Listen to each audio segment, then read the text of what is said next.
নমস্কার। কালীপূজার ঠিক আগের দিন মানে ভূত চতুর্দশীতে অনেক বাঙালি বাড়িতেই কিন্তু ১৪ শাক খাওয়ার একটা রীতি আছে। হ্যাঁ, বহু পুরনো রীতি এটা। তো আজকের আলোচনাটা এই নিয়েই।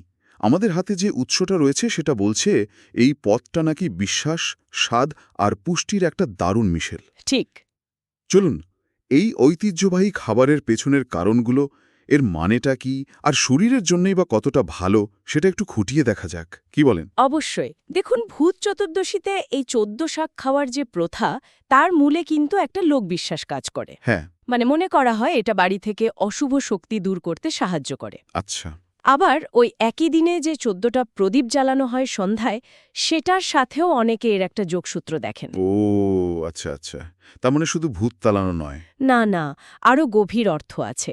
অনেকে ভাবেন এটা পূর্বপুরুষদের স্মরণ করার একটা উপায়, আবার কালীপুজোর আগে শরীর আর মনকে একটু শুদ্ধ করে নেওয়ার প্রতীকী আচারও বলতে পারেন। তার মানে ব্যাপারটা বেশ গভীর দেখছি, শুধু একটা রান্না নয়।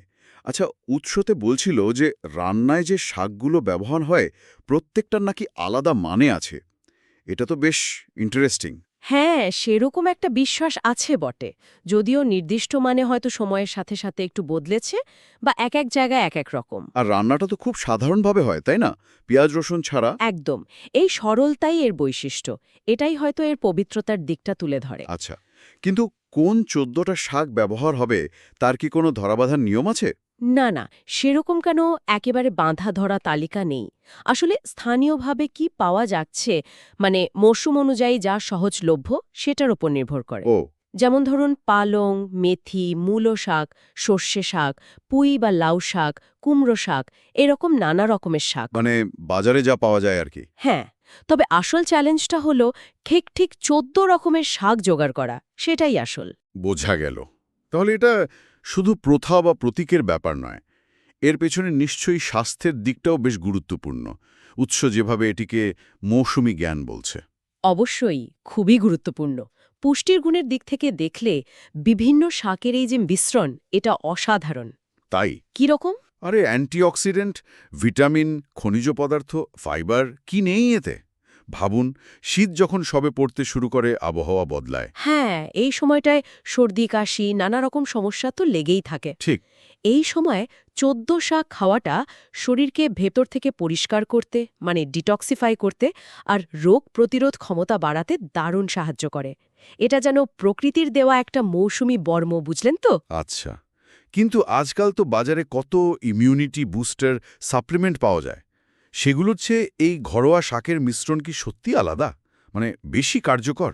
দেখুন, এটা একটা ভালো প্রশ্ন তুলেছেন। সাপ্লিমেন্ট হয়তো কোনো একটা নির্দিষ্ট ভিটামিন বা খনিজ দেয়, কিন্তু ১৪ শাকের ব্যাপারটা হলো এর সমন্বিত প্রভাব। মানে অনেকগুলো শাক একসাথে কাজ করে। একদম। এর মধ্যে যে ফাইবার থাকে সেটা হজম ক্ষমতা বাড়ায়, পেটের স্বাস্থ্য ভালো রাখে, আর অন্ত্র ভালো থাকা মানে তো সার্বিক রোগ প্রতিরোধ ক্ষমতা এমনিতেই বাড়ে। হ্যাঁ, এটা ঠিক। উৎসতে আরেকটা জরুরি দিকের কথাও কিন্তু বলা হয়েছে। অনেক শাকের মধ্যে অ্যান্টি ইনফ্ল্যামেটরি, মানে প্রদাহ কমানোর আর অ্যান্টিহিস্টামিন গুণ থাকে। ওহ আচ্ছা। ঋতু বদলের সময় যে অ্যালার্জি বা শ্বাসকষ্টের মতো সমস্যা হয়, সেগুলোর বিরুদ্ধে এটা একটা প্রাকৃতিক ঢাল হিসেবে কাজ করতে পারে। তাই বাজারের তৈরি জিনিসের সাথে সরাসরি তুলনা না করে এটাকে প্রকৃতির নিজস্ব প্রতিরোধ ব্যবস্থা বলাই বোধহয় ভালো। এই ব্যাপারটা তো আয়ুর্বেদের কিছু নীতির সাথেও বেশ মিলে যায়, তাই না? হ্যাঁ হ্যাঁ, একদম।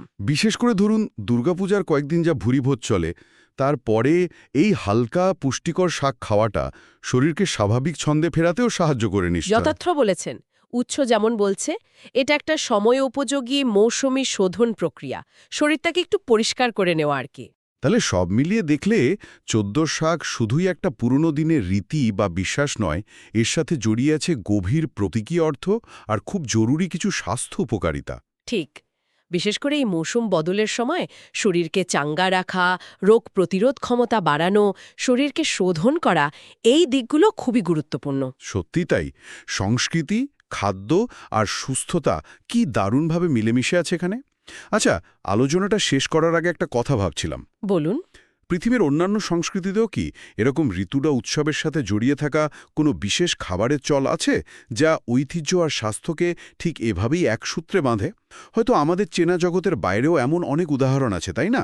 থাকতেই পারে, সেটা একটা ভাবনার বিষয় বটে।